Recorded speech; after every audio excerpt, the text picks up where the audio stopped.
মহোদয়বৃন্দ, save the চিলড্রেনের country representative সহ সম্মানিত কর্মকর্তাবৃন্দ এবং সংক্ষেপে সম্মানিত কর্মকর্তাবৃন্দ সকলকে আসসালামু আলাইকুম।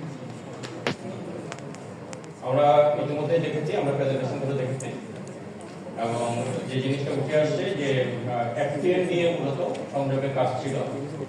এফটিএম হচ্ছে ফার্স্ট টাইম মাথা। শুরুতে আমাদের অনেকে আমরা যখন কার্যক্রমটা শুরু করি আমাদের মধ্যে প্রশ্ন ছিল যে এফটিএম কেন।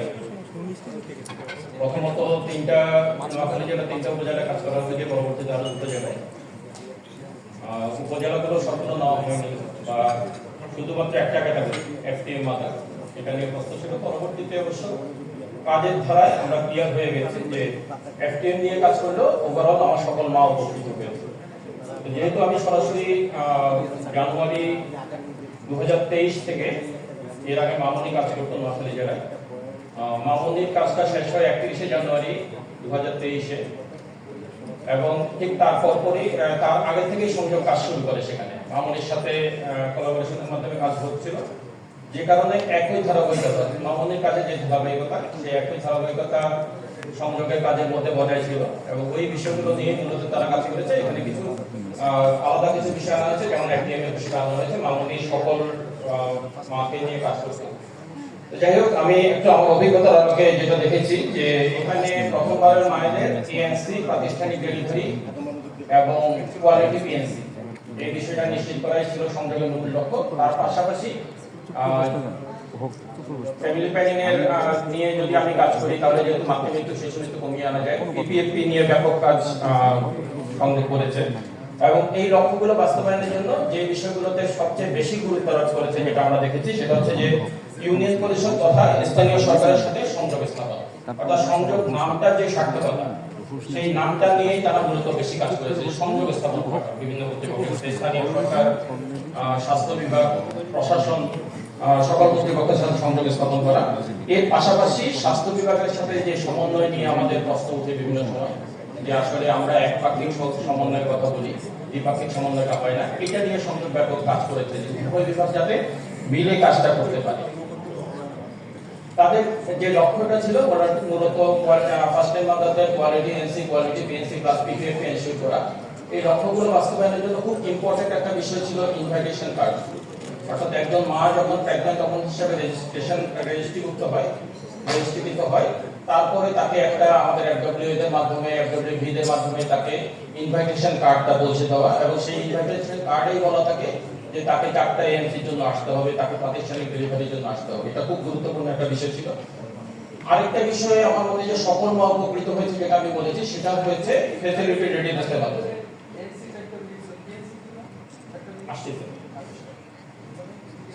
কোয়ালিটি রেডিনেস যেটা, এই কোয়ালিটি রেডিনেসের ফ্যাসিলিটি রেডিনেসের মাধ্যমে মূলত সকল মা, আমার এফটিএম নিয়ে কাজ হলো, সকল মা উপকৃত হয়েছে। একটা ফ্যাসিলিটি যখন রেডি করা হচ্ছে সবাই সেটা পেয়েছে।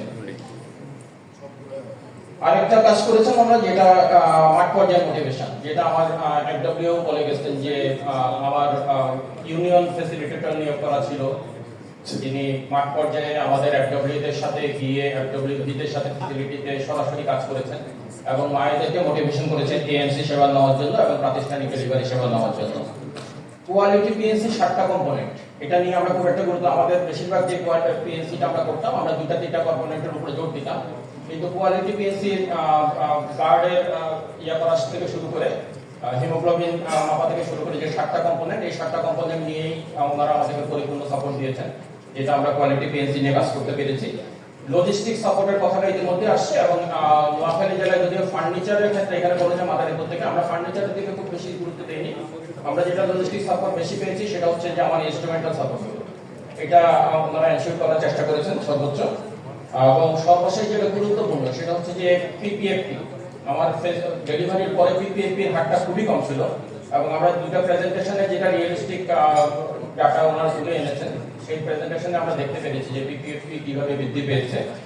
এই লক্ষ্যগুলো অর্জনের জন্য আরো অনেকগুলো সেক্টর ওনারা কাজ করেছেন, যেটা ইম্পর্টেন্ট। আমি কথাগুলো তুলে ধরতে চাচ্ছি যে আগামীতে যাতে আমরা এগুলো নিয়ে কাজ করি। এই জন্য যেমন উপজেলা ফ্যামিলি প্ল্যানিং কমিটির যে মিটিংটা হয়, আমাদের উপজেলা ফ্যামিলি প্ল্যানিং অফিসে যে মাসিক সমন্বয় সভাটা হয়, সেই মাসিক সমন্বয় সভাটা আমরা গতানুগতিকভাবে যেটা করতাম যে 2-3 ঘন্টা করতাম, কিন্তু ওনারা সংযোগ আসার পরে যে কাজটা করেছে যে ওনারা ডিজিটাল প্রেজেন্টেশনের মাধ্যমে প্রত্যেক মাসের অগ্রগতি ডিজিটাল প্রেজেন্টেশনের মাধ্যমে ওনারা তুলে ধরেছেন, বিশ্লেষণ করেছেন। এবং এটার জন্য একটা জরুরি বিষয় আসলে আমাদের সহকর্মীদেরকে মিটিংয়ে মনোযোগ ধরে রাখার জন্য যা যা করা দরকার ওনারা করেছেন। আমি ওদের বিষয়টা বোঝাতে পেরেছি, আমি সরাসরি ভেঙে বলছি না। ওখানে কিছু নাস্তার ব্যবস্থা রাখা, লাঞ্চের ব্যবস্থা রাখা, এই ধরনের কাজগুলো ওনারা করেছেন। ফলে দীর্ঘ সময় যাবত তার মনোযোগটা সেখানে ধরে রাখা সম্ভব হয়েছে। ইউনিয়ন ফ্যামিলি প্ল্যানিং কমিটির মিটিংটা আমাদের গতানুগতিক এফপিআর যেটা করেন, এফপিআর সাধারণত যেতেন চেয়ারম্যান সাহেবরা হতে পারে তেমন একটা সময় দিতেন না, কারণ আমাদের কোনো নাস্তার বরাদ্দ নেই। কথাগুলো শুনতে খারাপ লাগলেও এটা বাস্তবতা। আমাদের শ্রদ্ধেয় ডিজি স্যার যেহেতু এখানে উপস্থিত আছেন, আমি এই জন্যই রেজ করছি কথাটা, যে একটা মিটিং করতে হলে সেখানে আসলে তাকে কিছু নাস্তা করানো, যারা সদস্য হিসাবে আসেন, এটা খুব জরুরি হয়ে যায়। এবং এটা আসলে কোনো বাজেট না থাকলে আমাদের সহকর্মীদের পক্ষে সম্ভব হয় না এটাকে কন্টিনিউ করা। সংযোগের এই সাপোর্টটা অনেক বড় ভূমিকা রেখেছে, যে union family planning committee meeting এবং ইউনিয়ন ইউএচডব্লিউসি যেগুলো সেটার যে কমিটি, এই দুটো কমিটির মিটিংটা যাতে কার্যকরভাবে আয়োজন করা যায়, চেয়ারম্যানকে সরাসরি কেন্দ্রে এনে যাতে করা যায় এবং সেখানে যে খরচটা হয় খরচটা ওনারা বহন করেছেন, এটা আমাদের কর্মসূচির অগ্রগতিতে অনেক বড় ভূমিকা পালন করেছে। এবং ইউনিয়ন পরিষদের সাথে এই সমন্বয়ের মাধ্যমে জনবল নিয়োগ হয়েছে। নোয়াখালীতে যে সকল সেন্টারে এফডব্লিউপি ছিল না, সেই সকল সেন্টারে ইউনিয়ন পরিষদের মাধ্যমে কিন্তু আমরা প্যারামেডিক নিয়োগ করতে পেরেছি। ইউনিয়ন পরিষদের মাধ্যমে আমরা আইআইএমএলএসএস এখনো কন্টিনিউ করছি অনেকগুলো জায়গায়, আইআইএমএলএসএস সাপোর্টটা নিশ্চিত করতে পেরেছি। এটা সংযোগের সহযোগিতা সম্ভব হয়েছে আমাদের পক্ষে। সকল সেবা প্রদানকারীকে তারা পিপিএফপি এবং পিপিআইসি ট্রেনিং দিয়েছেন। আমাদের সিসিএসডিপি ইউনিটের সহযোগিতায় এই কাজটা ওনারা করেছেন, পিপিএফপি এবং পিপিআইসি ট্রেনিং দিয়েছেন। এবং আমি লক্ষ্য করেছি যে গত 3 বছরে টানা রিফ্রেশার ট্রেনিং গুলো হয়েছে, আমাদের সকল স্টাফদেরকে দিয়ে রিফ্রেশার ট্রেনিং হয়েছে, ANC quality, ANC quality, PNC উপরে নিয়মিত রিফ্রেশার ট্রেনিং হয়েছে। প্রত্যেকটা ইউনিটে উঠান বৈঠক আয়োজন, উঠান বৈঠকটা আসলে তেমন কোনো বাধ্যবাধকতা ছিল না। এই উঠান বৈঠকটাকে যেহেতু এখানে আছেন, যে আমার প্রত্যেকটা সেন্টারে, সেটা হোক এফডব্লিউসি হোক এমসিডব্লিউসি, একজন ডেলিভারি পেশেন্ট যখন ভর্তি হয় তাকে আসলে ওখানে ভর্তি আকারেই করা দরকার রেকর্ড রাখার জন্য। আমরা রেজিস্টারে এন্ট্রি করছি, কিন্তু তাকে কোনো ভর্তির কোনো ডকুমেন্ট দিচ্ছি না অথবা ছাড়পত্র দিচ্ছি না। এই ছাড়পত্রটা জরুরি, কারণ এখন অনেক বেশি, যেমন আমার নোয়াখালীতে একটা এফডব্লিউসি আছে সুবর্ণচরে চরবাটা, এই এফডব্লিউসিটা গত মাসে ডেলিভারি হচ্ছে 115, সারা বাংলাদেশের মধ্যে এটা প্রথম। এই যে 115টা মা, এরা কিন্তু সবাই একেবারে গৃহিণী না, অনেকে আছে চাকরিজীবীও আছে, কাজে ডেলিভারির পরে ছাড়পত্রটা তারা অনেক কাজে লাগতে পারে। এই বিষয়গুলো আমার মনে হয় যে আমাদের ইমপ্লিমেন্ট করা খুব একটা জটিল কোনো বিষয় না, যদি আমার অধিদপ্তর থেকে সাপোর্ট পাওয়া যায়। আর বাড়িতে যে ডেলিভারিগুলো হয়, আমরা হোম ডেলিভারি ডিসকারেজ করছি, আমরা জিরো হোম ডেলিভারি নিয়ে কাজ করছি। তারপরেও বাস্তবতা হচ্ছে অন্তত 20% মায়ের ক্ষেত্রে বাড়িতে ডেলিভারি হয়।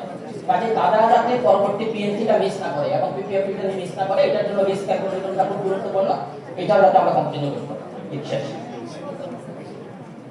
আমার সর্বশেষ সুপারিশ থাকবে যে আমাদের এই প্রকল্পটা যদি আমরা সফল মনে করি, তাহলে এটা যাতে সম্প্রসারণ করা হয় এবং এটা সাস্টেইনেবিলিটি নিয়ে যাতে আমরা কাজ করি।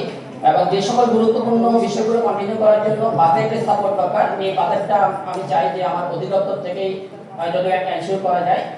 আর আমরা একটা জিনিস, আমি একটু বিনীতভাবে বলছি কথাটা, আমি আমার সম্মানিত পরিচালকের সাথে প্রতি বিনীতভাবে রেখে বলছি যে আমরা অনেক প্রজেক্টের ডিজাইন করি সরাসরি সেন্টারে, যদি একটু লোকাল অথরিটির সাথে আলোচনা করে ডিজাইন করা হয়। কারণ আমি লক্ষ্য করেছি যে অনেকগুলো প্রজেক্টই একই উপজেলা নিয়ে চলছে। আমার কোনো কোনো উপজেলা, নোয়াখালী জেলা 9টা উপজেলা, 3-4টা উপজেলা আছে যেখানে কখনোই কোনো প্রজেক্ট আসেনি, অথচ কোনো কোনো উপজেলায় বারে বারে একই প্রজেক্ট আসছে, একটা পর একটা প্রজেক্ট আসছে। এই বিষয়গুলো দেখার জন্য বিনীত অনুরোধ করছি। এখানে প্রেজেন্টেশন একটা বিষয় আসছে যে আমাদের যে ম্যানেজমেন্টের যে বিষয়টা, যে ইউপিওকে বললে অমুক রেসপন্স করে না, কি এমএনসিসকে বললে অমুক রেসপন্স করে না।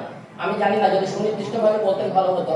আমার জেলায় কিন্তু আমি দেখি নাই যে ইউপিও সাহেবের কথা এসএসসিও ভিজিটর শুনে না, এমএনসি সাহেবের কথা এফপিআই এফডব্লিউ শুনে না, এটা দেখি নাই। কাজে আমার মনে হয় যে যদি কোথাও থাকে, এখানে আরেকটা কথা আসছে ম্যান বিহাইন্ড দ্য মেশিন, এটাই খুব ইম্পর্টেন্ট বিষয়। আমার মেশিনের পিছনের মানুষরা যদি সঠিক হয়, উনি যদি কর্মস্পৃহা থাকেও না, তাহলে উনি কখনোই জিনিসটাকে অ্যাভয়েড করবেন না, উনি মিনিমাইজ করার চেষ্টা করবেন। আমরা সর্বোচ্চ চেষ্টা করি যে আমাদের সকল সহকর্মী, আমাদের সকল কর্মকর্তার কথা শুনবেন এবং সেইভাবে কাজ করবেন। আরেকটা অনুরোধ থাকলো, সেটা হচ্ছে যে আমরা যে কাজগুলো করছি, যেমন আমি মাকে প্রেগন্যান্ট ওমেনকে রেজিস্ট্রেশন করছি, তাকে আমি কোয়ালিটি এনসি দিচ্ছি, কোয়ালিটি পিএনসি দিচ্ছি, অ্যালগরিদম করছি।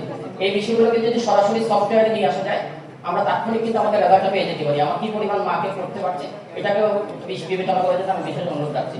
আমি সর্বশেষ ধন্যবাদ জানাচ্ছি অবশ্যই সেভ দ্য চিলড্রেন এবং সংযোগ প্রকল্পকে এবং আমাদের সিসিটিভি সহ পরিকল্পনা অধিদপ্তরকে, বিশেষ করে নীতি আপার নেতৃত্বে সংযোগে ডেটিং লিগ এবং সংযোগে ডেটিং নোয়াখালীতে কাজ করেছেন, অক্লান্ত পরিশ্রম করেছেন তারা। তাদেরকে ধন্যবাদ জানাচ্ছি যে তাদের সর্বোচ্চ প্রচেষ্টার মাধ্যমে কিন্তু আজকের এই অবস্থানে আমরা আসতে পারছি। সকলকে ধন্যবাদ। আসসালামু আলাইকুম।